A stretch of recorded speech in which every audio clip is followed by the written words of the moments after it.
than it did the first time? It does feel a little different.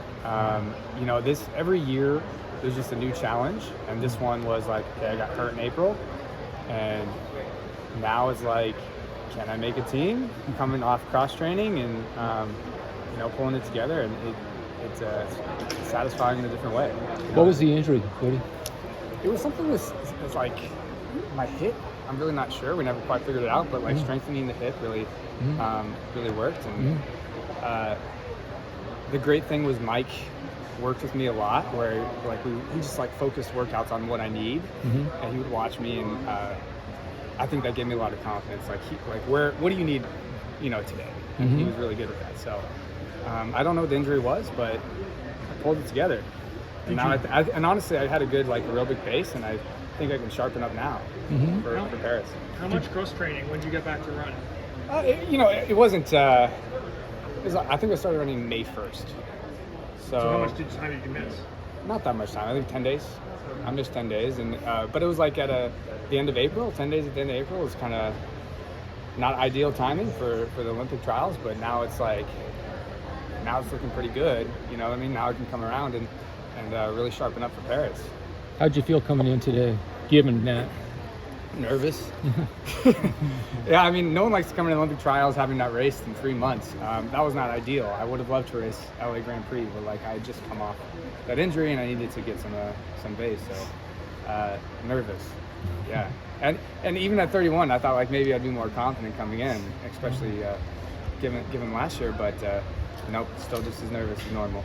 Yeah. Did the race play out the way you thought it would, or? I think it was a scenario. Yeah. I think there was a possibility. I mean, that was a weird race, but it always is. So did it play out like I thought it would? Yes. Was it going to be weird? Yes.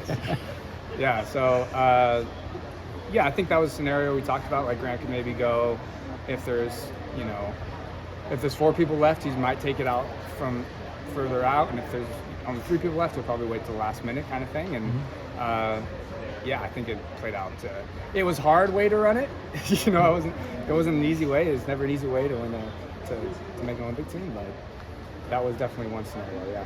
When you run a race like this, is the goal to win it, or is the goal just to finish in the top 3 so you make the team? Well, I mean, I think that you have to go into it thinking I'm just going to compete, and I know who's going to be up there, and if the opportunity to win is there, of course you want to win it. Yeah. But if you go out there thinking like, oh, I'm going to go win it, then it's not a good way to look at it. So I think Mike does a really good job of like, hey, just keep yourself in the race, and if it's there, it's there. How much do you train with Nico? Not that much. I honestly like he's been on a different schedule than me, especially because I've been hurt. We've just done a couple threshold sessions when Mike wasn't there. We really haven't worked out that much, to be honest. Yeah. You kind of keep that legacy going of Portland Pilot runners. I don't think there's going to be anybody else from UP that's going to be going to the Olympics. So just how does that feel? Yeah, I mean, it's like they're Oregon too, So pilots are always in the shadow of Oregon, but like it feels really good to represent UP still now, and I'm sure RC is still out there, and I love that guy. So yeah, it feels good. Woody, with a couple of laps to go, obviously, like you said, the race was a little bit weird, but it seemed like a lot of people had a chance to get themselves into it. Drew, one of them. Yeah, how much were you relying sort of on that kick, even though coming off that 10-day injury, to go, all right, if I'm in this spot, I can take it? I would have loved to not rely on the but that's just what it comes down to. When you're trying to make an Olympic team, everybody's good, and Drew Hunter had a great race. When we got to 200 to go, and I kind of sat corner of my eye, looked at the screen to see who was still with me, I was like, all right, time to burn it. And I actually surprised that Grant let off the gas a little bit. I mean, he should know that I'm still close enough. You know what I mean? There's no gap too big, but I think that Drew had a great race. Nico is super tough. He's proven to me that he really can just step up in big moments. Do you hear the crowd when you're out there? Because we could hear